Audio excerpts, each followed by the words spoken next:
Amazon వర్షారణ్యం భూమి యొక్క అతిపెద్ద అడవి. ఇది 8 దేశాలలో విస్తరించి ఉంది. ఇక్కడి చెట్లు పెద్దవి మరియు దిట్టంగా ఉండడం వలన సూర్యకాంతి భూమిని చేరదు. ఇక్కడి ప్రజలకు విచిత్రమైన విషయాలు నిత్యం కనిపిస్తాయి. ఈ అడవి మన భూమి యొక్క ఊపిరితిత్తులు. భూమిపై 20% ఆక్సిజన్ ఈ అడవి నుంచే వస్తుంది. ఇక్కడ అత్యధిక వివిధ జాతుల జంతువులు కనిపిస్తాయి. ప్రకృతి సౌందర్యంతో పాటు ఇది అత్యంత ప్రమాదకరమైనది మరియు రహస్యమయి కూడా. ఇది దక్షిణ అమెరికాలో సుమారు 70 లక్షల చదరపు కిలోమీటర్ల విస్తరించింది. ఈ అడవి విశాలమైనది మరియు ప్రకృతి అద్భుతాలతో నిండి ఉంది. ఈరోజు మేము అమెజాన్ అడవిలోని రహస్యాల గురించి చెప్పబోతున్నాం. ఫ్రెండ్స్, వీడియో ప్రారంభించే ముందు మీరు మా ఛానల్స్కి కొత్తవారైతే మన ఛానల్ను సబ్స్క్రైబ్ చేయండి. ఇక మనం ఎటువంటి ఆలస్యం లేకుండా ఈ వీడియోలోకి వెళ్ళిపోదాం. పెద్ద పాములు. ఈ అడవిలో ప్రజలు విశాలమైన పాములు ఉండడం సాధారణమే అని చెబుతారు. శాస్త్రవేత్తల ప్రకారం అనోకొండా పాములు 30 అడుగుల వరకు పెరుగుతాయి. దక్షిణ అమెరికా అన్వేషకుడు అమెజాన్ అడవిలో పరిశోధన చేస్తూ తన జీవితాన్ని గడిపాడు. అతను 1906లో ఒక అన్వేషణలో 62 అడుగుల పొడవైన అనకొండను చూసి దానిని షూట్ చేశాడు. అతను 70 అడుగుల పొడవైన అనకొండను కూడా చూసినట్టుగా చెప్పాడు. అంతేకాదు, అతను జీవితంలోనే అనేక రహస్యమయ జీవులను చూశాడు. అమెరికా శాస్త్రవేత్తలు ప్రపంచంలోనే అతిపెద్ద పాము టైటానోవా అమెజాన్ అడవిలోనే ఇంకా జీవించి ఉన్నట్టుగా నమ్ముతారు. ఆదివాసి మానవులు. అమెజాన్ అడవిలో ఇప్పటికీ వివిధ రకాల తెగలు ఉన్నారు.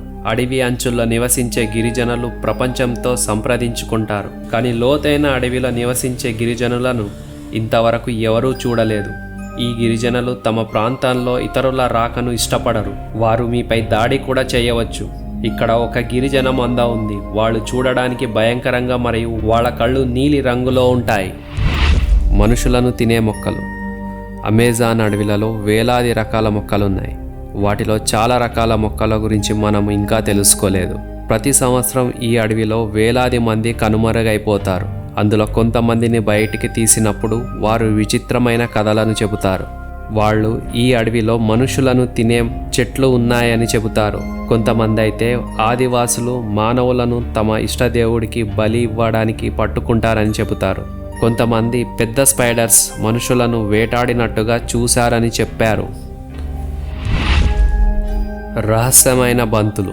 మీరందరూ ఇన్స్టాలో గోళాకారమైన బంతిని చూసే ఉంటారు. ఇది అడవిలో కనిపిస్తుంది. ప్రాచీన కాలంలో ఇవి తయారు చేశారని నమ్ముతారు. ఎలాంటి సాధనలు లేకుండా ఇలాంటి నిర్మాణాలు ఎలా చేశారో ఇప్పటికీ అర్థం కాదు. ఇవి పూజలకు సంబంధించినవిగా చెప్తారు, కానీ ఇవి ఎందుకు తయారు చేయబడ్డాయో మనకు ఇంకా తెలియదు. మేరీకాక్సీ. మీరు మహామానవులు మరియు యతి గురించి వినే ఉండవచ్చు. అలాగే దక్షిణ అమెరికా అడవుల్లో మేరీకాక్సీని చూసిన కథనాలు ఉన్నాయి. ఇది సగం మనిషి మరియు సగం కోతి లాంటి మనిషి. ఇది 12 అడుగుల పొడవు ఉంటుంది. ఇవి చాలా తెలివైనవిగా భావించబడతాయి. వీటి దగ్గర విల్లు మరియు బాణాలు ఉండడం మనం చూడవచ్చు. ఇవి గ్రామాలను కూడా ఏర్పాటు చేస్తాయి. బ్రిటిష్ పరిశోధకుడు ఫీసెట్ దక్షిణ అమెరికా అడవులను మ్యాపింగ్ చేసే సమయంలో మేరీకాక్స్లను చూశాడు. ఫీసెట్ యొక్క బృందం వాళ్ళ గ్రామం దగ్గరికి వెళ్ళినప్పుడు మేరీకాక్స్లు వాళ్ళపై దాడి చేసినప్పుడు తుపాకీతో వాటిని అడ్డుకున్నట్టుగా చెప్పారు. ఈ ఘటన తర్వాత మేరీకాక్స్ల రహస్యాలు ఇప్పటి వరకు తెలియలేదు. మరుగుతున్న నది. ఫ్రెండ్స్, ఈ అడవిలో ఒక మరుగుతున్న నది ఉంది. ఇది జియోథర్మల్ వ్యవస్థను మరియు తన దగ్గర ఉన్న ప్రదేశాన్ని నాశనం చేస్తుంది. ఎవరికి తెలీదు ఈ నది నీరు ఎందుకు మరుగుతుంది అని. ఈ నది యొక్క నీటి ఉష్ణోగ్రత 93 డిగ్రీ సెల్సియస్. ఒక డ్రిల్లింగ్ కంపెనీ ఇక్కడ ఉన్న జియోథర్మల్ వ్యవస్థను డిస్టర్బ్ చేసినందున భూమిలోని వాయువు నదిలో కలిసిపోయాయి. అందువలన ఈ నీళ్లు మరుగుతున్నాయని శాస్త్రవేత్తలు చెప్పారు. ఏలియన్స్. అమెజాన్ అడవిలలో ఏలియన్స్ మరియు యూఎఫ్ఓలను చూసిన సంఘటనలు సర్వసాధారణమే. ఇక్కడ చాలామంది ఈ అడవిలో ఏలియన్స్ ఉన్నాయని చెబుతారు. ఈ విశాలమైన అడవులు గ్రహాంతరవాసులకు నివసించడానికి అనుదైన ప్రదేశం కావచ్చు. 2016లో ఒక అమెరికన్ వ్యక్తి ఏలియన్స్ లాంటి ఆకృతిని చూశాడు. అమెరికన్ యూఎఫ్ఓ రీసెర్చ్ టీం ఎన్నో పరిశోధనలను ఇక్కడ చేయడం జరిగింది.